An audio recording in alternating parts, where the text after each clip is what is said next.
यह तन विष की बेलरी, गुरु अमृत की खान, शीश दियो जो ज्ञान मिले तो भी सस्ती जान। ऐसी संस्कृति और संस्कार से भरे हुए देश से मैं आता हूं और बहुत ही दुर्भाग्यपूर्ण है जब एक राजस्थान के शिक्षा मंत्री द्वारा शिक्षकों का ऐसा घोर अपमान किया है। उसकी मैं डॉक्टर अमित सिंह दाइमा घोर निंदा करता हूं। उस वीडियो में आप प्रश्न पूछते आए हैं शिक्षकों से कि स्कूल से छुट्टी लेकर आपको यहां पर आने की जरूरत क्या है, ये तो स्कूली बच्चों के पढ़ाई का समय है।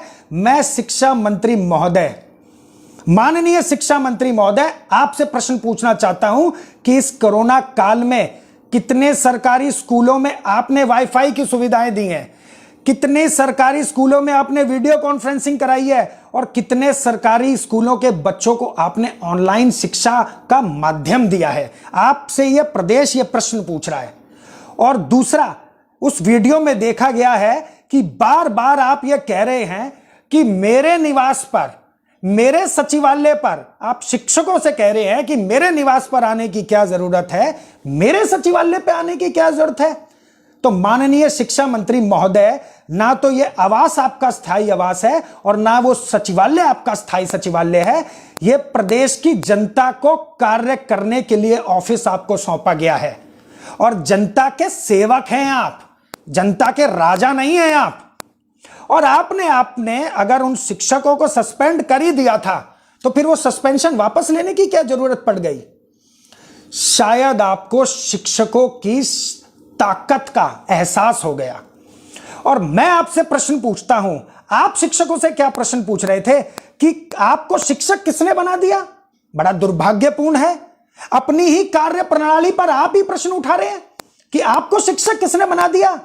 महोदय, ये जो शिक्षक हैं, 20 लाख शिक्षक परीक्षा में भर्ती लेते हैं जब उसमें कुछ सीटों में शिक्षक बनकर आते हैं। आपकी तरह कोई टिकट लेकर मंत्री नहीं बनता है। और मैं आपसे प्रश्न पूछता हूं कि आपको किसने शिक्षा मंत्री बना दिया और आपको किसने प्रदेश अध्यक्ष बना दिया।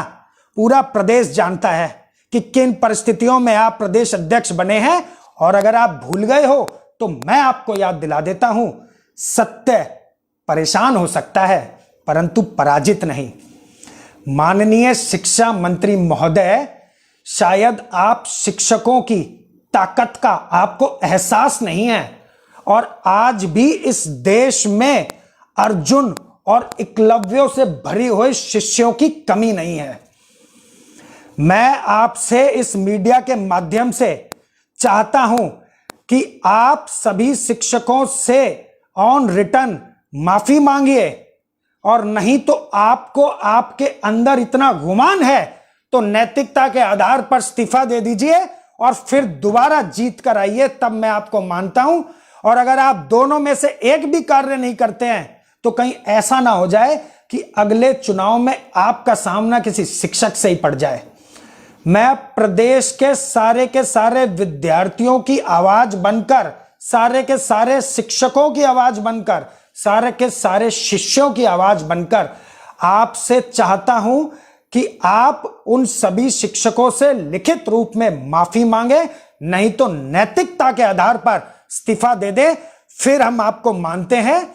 और इस प्रदेश के नौजवानों से, विद्यार्थियों से एक बात कहना चाहता हूं मैं डॉक्टर अमित सिंह दाइमा, कि गलत को गलत कहने की शक्ति रखिए, गलत को गलत कहने का साहस लाइए। इतिहास चाटुकारिता के लोगों से नहीं बनता है, इतिहास सत्य के लिए क्रांति करने का है और इतिहास सत्य के लिए बोलने वालों का बनता है। इसी बात को लेकर मैं अपनी बात को विराम देता हूं। जय हिंद, जय भारत।